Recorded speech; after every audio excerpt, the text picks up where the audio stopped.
ओम श्री दुर्गायै नमः। चतुर्थोध्यायः। इंद्रादि देवताओं द्वारा देवी की स्तुति।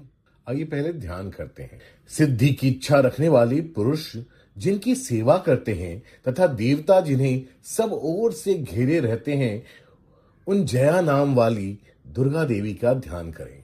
उनके श्री अंगों की आभा काले मेघ के समान श्याम है। वे अपने कटाक्षों से शत्रु समूह को भय प्रदान करती हैं। उनके मस्तक पर आबद्ध चंद्रमा की रेखा शोभा पाती है। वे अपने हाथों में शंख, चक्र, कृपाण और त्रिशूल धारण करती हैं। उनके 3 नेत्र हैं। वे सिंह के कंधे पर चढ़ी हुई हैं और अपने तेज से तीनों लोगों को परिपूर्ण कर रही हैं। ऋषि कहते हैं, अत्यंत पराक्रमी दुरात्मा महिषासुर तथा उसकी दैत्य सेना के देवी के हाथ से मारे जाने पर इंद्र आदि देवता प्रणाम के लिए गर्दन तथा कंधे झुकाकर उन भगवती दुर्गा का उत्तम वचनों द्वारा स्तवन करने लगी। उस समय उनके सुंदर अंगों में अत्यंत हर्ष के कारण रोमांच हो आया था। देवता बोले, संपूर्ण देवताओं की शक्ति का समुदाय ही जिनका स्वरूप है तथा जिन देवी ने अपनी शक्ति से संपूर्ण जगत को व्याप्त कर रखा है, समस्त देवताओं और महर्षियों की पूजनीय उन जगदम्बा को हम भक्ति पूर्वक नमस्कार करते हैं। वे हम लोगों का कल्याण करें। जिनके अनुपम प्रभाव और बल का वर्णन करने में भगवान विष्णु, ब्रह्मा जी तथा महादेव जी भी समर्थ नहीं है, वे भगवती चंडिका संपूर्ण जगत का पालन एवं अशुभ भय का नाश करने का विचार करें। जो पुण्यात्माओं के घर में स्वयं ही लक्ष्मी रूप से, पापियों के यहाँ दरिद्रता रूप से, शुद्ध अंतःकरण वाले पुरुषों के हृदय में बुद्धि रूप से, सत्पुरुषों में श्रद्धा रूप से तथा कुलीन मनुष्य में लज्जा रूप से निवास करती हैं, उन आप भगवती दुर्गा को हम नमस्कार करते हैं। देवी, आप संपूर्ण विश्व का पालन कीजिए। देवी, आपके इस अचिंत्य रूप का, असुरों का नाश करने वाले भारी पराक्रम का तथा समस्त देवताओं और दैत्यों के समक्ष युद्ध में प्रकट किए हुए आपके अद्भुत चरित्रों का हम किस प्रकार वर्णन करें। आप संपूर्ण जगत की उत्पत्ति में कारण हैं। आप में सत्वगुण, रजोगुण और तमोगुण, ये तीनों गुण मौजूद हैं, तो भी दोषों के साथ आपका संसर्ग नहीं जान पड़ता। भगवान विष्णु और महादेव जी आदि देवता भी आपका पार नहीं पाते। आप ही सबका आश्रय हैं। यह समस्त जगत आपका अंशभूत है, क्योंकि आप सबकी आदिभूत अव्याकृता परा प्रकृति हैं। देवी, संपूर्ण यज्ञों में जिसके उच्चारण से सब देवता तृप्ति लाभ करते हैं, वह स्वाहा आप ही हैं। इसके अतिरिक्त आप पितरों की भी तृप्ति का कारण हैं, अतएव सब लोग आपको स्वधा भी कहते हैं। देवी, जो मोक्ष की प्राप्ति का साधन है, अचिंत्य महाव्रत स्वरूपा है, समस्त दोषों से रहित जितेंद्रिय तत्व को ही सार वस्तु मानने वाले तथा मोक्ष की अभिलाषा रखने वाले मुनिजन जिसका अभ्यास करते हैं, वह भगवती परा विद्या आप ही हैं। आप शब्द स्वरूपा हैं। अत्यंत निर्मल ऋग्वेद, यजुर्वेद तथा उद्गीत के मनोहर पदों के पाठ से युक्त सामवेद का भी आधार आप ही हैं। आप देवी त्रयी, तीनों वेदों और भगवती 6 ऐश्वर्यों से युक्त हैं। इस विश्व की उत्पत्ति एवं पालन के लिए आप ही खेती एवं आजीविका के रूप में प्रकट हुई हैं। आप संपूर्ण जगत की घोर पीड़ा का नाश करने वाली हैं। देवी, जिससे समस्त शास्त्रों के सार का ज्ञान होता है, वह मेधा शक्ति आप ही हैं। दुर्गम भवसागर से पार उतारने वाली नौका रूप दुर्गा देवी भी आप ही हैं।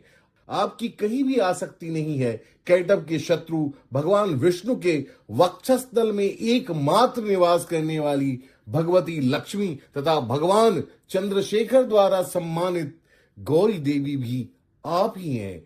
आपका मुख मंद मुस्कान से सुशोभित निर्मल पूर्ण चंद्रमा के बिंब का अनुकरण करने वाला और उत्तम सुवर्ण की मनोहर कांति से कमनीय है।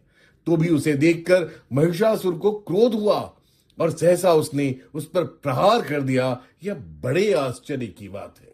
देवी, वही मुख जब क्रोध से युक्त होने पर उदय काल के चंद्रमा की भांति लाल और तनी हुई भौहों के कारण विकराल हो उठा, तब उसे देखकर जो महिषासुर के प्राण तुरंत नहीं निकल गए, यह उससे भी बढ़कर आश्चर्य की बात है। क्योंकि क्रोध में भरे हुए यमराज को देखकर भला कौन जीवित रह सकता है। देवी आप प्रसन्न हो, परमात्मा स्वरूपा आपके प्रसन्न होने पर जगत का अभ्युदय होता है और क्रोध में भर जाने पर आप तत्काल ही कितने कुलों का सर्वनाश कर डालती हैं। यह बात अभी अनुभव में आई है, क्योंकि महिषासुर की यह विशाल सेना क्षण भर में आपके कोप से नष्ट हो गई। सदा अभ्युदय प्रदान करने वाली आप जिन पर प्रसन्न रहती हैं वे ही देश में सम्मानित हैं। उन्हीं को धन और यश की प्राप्ति होती है। उन्हीं का धर्म कभी शिथिल नहीं होता है तथा वे ही अपने हृष्ट पुष्ट स्त्री पुत्र और भृत्यों के साथ धन्य माने जाते हैं। देवी आपकी ही कृपा से पुण्यात्मा पुरुष प्रतिदिन अत्यंत श्रद्धा पूर्वक सदा सब प्रकार के धर्मानुकूल कर्म करता है और उसके प्रभाव से स्वर्ग लोक में जाता है। इसलिए आप तीनों लोक में निश्चय ही मनोवांछित फल देने वाली हैं। मां दुर्गे आप स्मरण करने पर सब प्राणियों का भय हर लेती हैं और स्वस्थ पुरुषों द्वारा चिंतन करने पर उन्हें परम कल्याणमयी बुद्धि प्रदान करती हैं। दुख, दरिद्रता और भय हरने वाली देवी आपके सिवा दूसरी कौन है जिसका चित्त सबका उपकार करने के लिए सदा ही दयाद्र रहता हो। देवी इन राक्षसों के मारने से संसार को सुख मिले तथा ये राक्षस चिरकाल तक नर्क में रहने के लिए भले ही पाप करते रहे हों, इस समय संग्राम में मृत्यु को प्राप्त होकर स्वर्ग लोक में जाएं। निश्चय ही यही सोचकर आप शत्रुओं का वध करती हैं। आप शत्रुओं पर शस्त्रों का प्रहार क्यों करती हैं? समस्त असुरों को दृष्टिपात मात्र से ही भस्म क्यों नहीं कर देती? इसमें एक रहस्य है। ये शत्रु भी हमारे शस्त्रों से पवित्र होकर उत्तम लोकों में जाएं, इस प्रकार उनके प्रति भी आपका विचार अत्यंत उत्तम रहता है। खड़क के तेजा पुंज की भयंकर दीप्ति से तथा आपके त्रिशूल के अग्रभाग की घनीभूत प्रभा से चौंधिया कर जो असुरों की आंखें फूट नहीं गईं, उसमें कारण यही था कि वे मनोहर रश्मियों से युक्त चंद्रमा के समान आनंद प्रदान करने वाले आपके सुंदर मुख का दर्शन करते थे। देवी आपका शील दुराचारियों के बुरे बर्ताव को दूर करने वाला है। साथ ही यह रूप ऐसा है जो कभी चिंतन में भी नहीं आ सकता और जिसकी कभी दूसरों से तुलना भी नहीं हो सकती, तथा आपका बल और पराक्रम तो उन दैत्यों का भी नाश करने वाला है जो कभी देवताओं के पराक्रम को भी नष्ट कर चुके थे। इस प्रकार आपने शत्रुओं पर भी अपनी दया ही प्रकट की है। वरदायिनी देवी, आपके इस पराक्रम की किसके साथ तुलना हो सकती है? तथा शत्रुओं को भय देने वाला एवं अत्यंत मनोहर ऐसा रूप भी आपके सिवा और कहां है? हृदय में कृपा और युद्ध में निष्ठुरता, ये दोनों बातें तीनों लोगों के भीतर केवल आप में ही देखी गई हैं। माता, आपने शत्रुओं का नाश करके इस समस्त त्रिलोकी की रक्षा की है।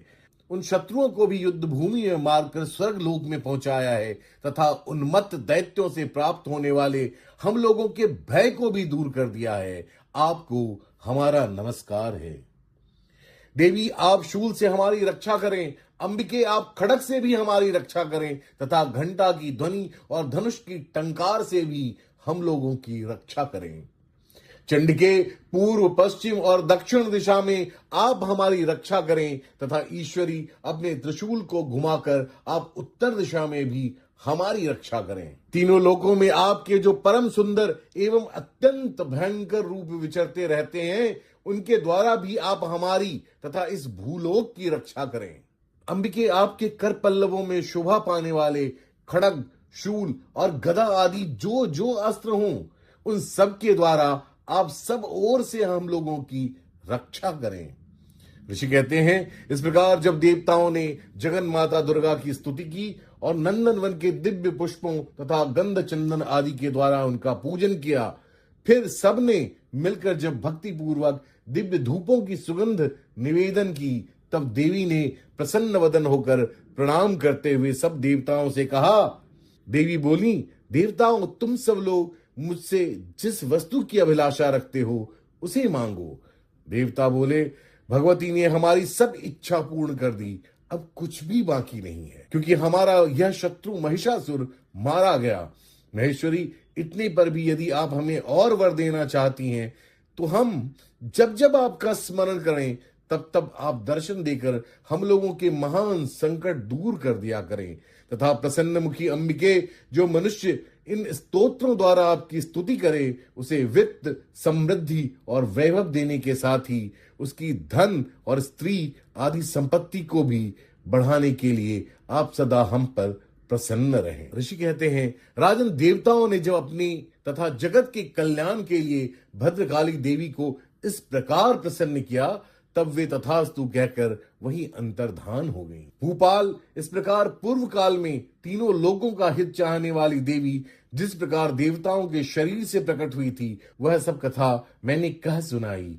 अब पुनः देवताओं का उपकार करने वाली वे देवी दुष्ट दैत्यों तथा शुंभ निशुंभ का वध करने एवं सब लोगों की रक्षा करने के लिए गौरी देवी के शरीर से जिस प्रकार प्रकट हुई थी, वह सब प्रसंग मेरे मुंह से सुनो। मैं उसका तुमसे यथावत वर्णन करता हूं। इस प्रकार श्री मार्कंडेय पुराण में सावर्णिक मनवंतर की कथा के अंतर्गत देवी महात्म्य शक्रादि स्तुति नामक चौथा अध्याय पूरा हुआ। ओम नमः चंडिकाय।